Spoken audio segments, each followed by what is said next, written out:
చాలా చాలా పెద్ద థ్యాంక్స్ మీ అందరికీ నేను రుణపడి ఉన్నాను. అసలు బిగ్ బాస్కి వెళ్ళక ముందు మీరందరూ కూడా నన్ను మీ ఛానల్స్కి పిలిచి ఇంటర్వ్యూలు చేసి నన్ను ఇంత వాణి చేసి మీరే నన్ను అక్కడికి పంపించారు. సో ఇక్కడ మీకు కొంచెం అందరూ ఒకటేసారి రావడం వల్ల కొంచెం అటు ఇటు అవుతుంది, దయచేసి మీరు అర్థం చేసుకోండి. సో ఇకపోతే ఎలిమినేషన్ బిగ్ బాస్ చరిత్రలో ఇది హ్యాపీయెస్ట్ ఎలిమినేషన్గా మీరు గమనించాలి. ఆ కంటెస్టెంట్స్ ఎవ్వరు కూడా వెనుకోట్లు పొడి చేయడం అలాంటివన్నీ కాదు. ఈ రోజు నన్ను ఎలిమినేట్ చేసి పంపించిన కంటెస్టెంట్స్ ఎవరైతే ఉన్నారో ఫస్ట్ టైం బిగ్ బాస్లో ఇలాంటి ఒక సాంప్రదాయానికి తెరదీశారు. అంటే జనరల్గా ఇన్నాళ్ళు జనాలే ఆడియన్సే ఎలిమినేట్ చేస్తున్నారు, but for the first time కంటెస్టెంట్స్ని ఎలిమినేట్ చేసే అవకాశం వచ్చినప్పుడు కంటెస్టెంట్స్ని నేను ఆల్రెడీ గత ఒక రోజు ముందు నుంచే నేను ప్రిపేర్ చేశాను. నేను వెళ్ళిపోదాం అనుకుంటున్నాను, నేను పిల్లాడిని చూద్దాం అనుకుంటున్నాను, నాకు కొంచెం మేర దమ్ గుట్రా ఇదర్, నేను ఖచ్చితంగా పోదాం అనుకుంటున్నాను. దానికి ఇంకొక కారణం కూడా ఏంటంటే నాకు అక్కడ ఫుడ్ చాలా ప్రాబ్లం అయింది. ఒకే ఒక వెజిటేరియన్ మొత్తం నేను అక్కడ అందరూ కూడా ఎగ్ లేకపోతే చికెన్ మటన్ ఇవన్నీ తీసి సరిపెట్టుకుంటున్నారు, కానీ నాకు చాలా ప్రాబ్లం అయిపోయి ఎంత ప్రాబ్లం అయిందంటే వాళ్ళు ఆఖరికి ఆ ప్రోటీన్ పౌడర్ కూడా తీసుకెళ్ళిపోయారు. సో ఏ సోర్స్ లేకుండా నాకు ఆల్మోస్ట్ 2-3 రోజులుగా రోజు పొద్దున్న లేవగానే చక్కెర రావడం ఇవన్నీ కూడా అవుతుండే. సో నేను 2-3 సార్లు రిక్వెస్ట్ కూడా చేశాను. అది కొంచెం ఆ ఫుడ్ ప్రాబ్లం వల్ల. ఇంకొకటి ఏంటంటే ఇక బిడ్డను చూసుకోవాలనే ఆత్రంలో నేనే అందరినీ అడిగి వాళ్ళు ప్రేమతో బిగ్ బాస్ చరిత్రలో ప్రేమతో చేసిన ఎలిమినేషన్ ఎవరిని కూడా నేను తప్పు పట్టట్లేదు. కంటెస్టెంట్స్ అందరూ కూడా నన్ను ప్రేమతోనే పంపించారు.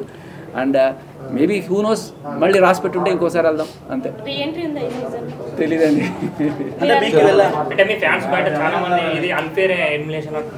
ఫ్యాన్స్ అందరికీ కూడా నా జోకులు లేకపోతే నా స్పాంటినిటీ నచ్చి ఉంటే ఇక్కడ కాకపోతే ఇంకెక్కడైనా మిమ్మల్ని ఎంటర్టైన్ చేస్తాను నేను. సో నన్ను అర్థం చేసుకున్నారు. అట్లీస్ట్ శేఖర్ భాష ఉన్నాడు, ఒకడు ఉన్నాడు, వాడు ఇలాంటి జోకులు వేస్తాడు, వాడి టైమింగ్ ఇలా ఉంటుంది, వాడి స్పాంటినిటీ ఇలా ఉంటుంది అని గ్రహించినప్పుడు బిగ్ బాస్లో మళ్ళీ వస్తే అవకాశం వెళ్తాను. బిగ్ బాస్ కాకపోతే మనకి బోల్డెన్ ప్లాట్ఫామ్స్ ఉన్నాయి. గేమ్ చాలా క్లోజ్గా చూస్తారు కదా, విన్నర్ ఎవరు అవుతారు అనుకుంటారు?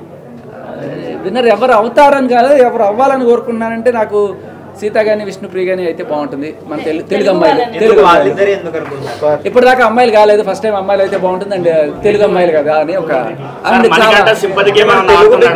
అనిపించింది. తెలుగు బిగ్ బాస్ మొత్తంలో ఇప్పుడు ఎక్కువ మంది చూస్తే బయట వాళ్ళే కనిపిస్తున్నారు. మీకేమనిపించింది? అనిపించింది, అది కూడా అనిపించింది, కొంత అనిపించింది. బట్ అంటే ఒకసారి వాళ్ళు వాళ్ళ ఊరు దాటి మన దగ్గరికి వచ్చి మనతో ఉంటున్నప్పుడు వాళ్ళు మన వాళ్ళు కానీ పరిగణించాలి.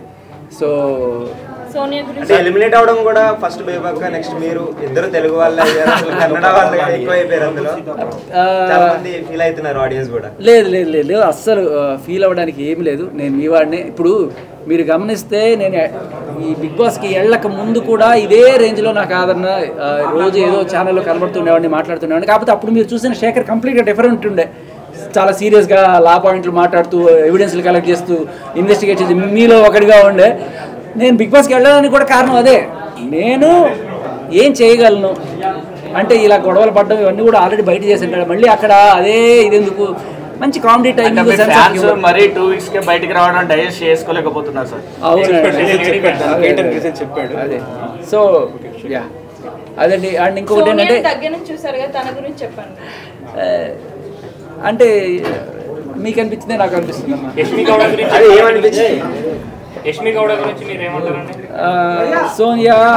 సోనియా కొంచెం టాప్ స్కేల్లో ఉంది, యష్మి కొంచెం నెక్స్ట్ ర్యాంక్లో వస్తుంది. అంటే యష్మి నేను పక్క నుండి చూస్తుంటా కదా, మాట్లాడుతుంటాం స్ట్రాటజీస్ గురించి. ఎందుకు అలా చేస్తున్నాం అంటే లేదు లేదు మన టీము ఇలాగే చేయాలి అని చెప్పి కళ్ళ ముందు కనబడుతున్నా కూడా వచ్చి ఉంటారేమో. అది అయితే ఉండాలనుకో వాళ్ళకి స్ట్రాటజీస్ అని ప్రిపేర్ చేసుకుని వచ్చారు. కానీ ఇవన్నీ కూడా ఎవరైనా సరే నామినేషన్ నుంచి తప్పించుకోగలరు, కానీ నామినేషన్లకు వచ్చిన తర్వాత జనాల నుంచి అయితే తప్పించుకోలేరు కదా. సో ఇవాళ ఫస్ట్ టైం జనాల నుంచి తప్పించుకొని కంటెస్టెంట్లే డిసైడ్ చేసి ఇచ్చారు. బట్ ప్రతిసారి అలా ఉండదు. మేబీ బిగ్ బాస్ కూడా నాకు నన్ను ఒక పరీక్ష పెట్టడం అనిపిస్తుంది. ఈ సెకండ్లో ఎలిమినేషన్ కనుక ఛాన్స్ ఇస్తే శేఖర్ నిజంగానే తీసుకుంటాడా, లేకపోతే ఏదో సింపతి కోసం ఏమైనా డ్రామాలు ఆడుతున్నాడా. హౌస్ మేట్స్ దగ్గర అందరి దగ్గర చెప్పాడు కదా, మేబీ మీకు చూపించుండకపోవచ్చు ఫుటేజ్, మేబీ ఆయన చూస్తే దొరుకుతుంది. నేను చాలా మందికి ముందుగానే చెప్పి ఒకవేళ ఎలిమినేషన్లో ఏదన్నా కూడా ఛాన్స్ వస్తే నన్ను పంపించండి, నేను వెళ్ళి బిడ్డను చూద్దాం అనుకుంటున్నాను అన్నప్పుడు వాళ్ళు ఒక టెస్ట్ చేసి ఉంటారు, వీడు నిజం చెప్పాడా లేకపోతే వీడి ఇది చూద్దాం అని చెప్పి వాళ్ళు బిగ్ బాస్ వాళ్ళే పెట్టిన పరీక్షగా మనం ఇది కూడా అనుకోవచ్చు. సో ఆ పరీక్షలో నేను అదే మాట మీద ఉన్నాను. నేను అడిగాను జనాలందరినీ కూడా స్టేజ్ పైన నాగార్జున గారు మీకు బాబు పుట్టారని చెప్పారు కదా, అప్పుడు లోపల మీ ఇన్నర్ ఫీలింగ్ ఎలా ఉంటుంది సార్? అండ్ ఇలా లైవ్ గా చూసినప్పుడు ఎలా? ఓ మై డాడీ నే విన్నా ఓ తీయని వార్త. నా ఫీలింగ్ ఒకటే చెప్తా, ఎవరికైనా డాక్టర్ నర్సు వచ్చి బాబు బయట పుట్టారు, నాకు కింగ్ నాగార్జున గారు చెప్పారంటే ఆనర్. సో గుర్తు పెట్టుకుంటా. ఇది చెప్పలేమా, నాకు అది చెప్పా కదా, సీత అండ్ విష్ణు అయితే బాగుంటుంది అనిపిస్తుంది.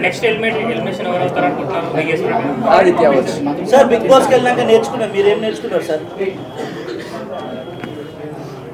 సింపతి గేముల వల్ల, లేకపోతే ఊరికే ఎమోషన్స్ చేయడం వల్ల, లవ్ ట్రాకులు నడపడం వల్ల మీరు కొన్నాళ్ళు ఈ నామినేషన్లోకి రాకుండా తప్పించుకోవచ్చు, కానీ జనాల నుంచి అయితే తప్పించుకోలేరు. అల్టిమేట్ గా మిమ్మల్ని కాపాడాల్సింది లాస్ట్ క్వశ్చన్, ఎవరు బాగా ఫేక్ అనిపించారు ఒక్కరి పేరు, ఎవరు బాగా జెన్యూన్ ఉన్నారు ఒక్కరి పేరు? Sonia fake, genuine Nabeel.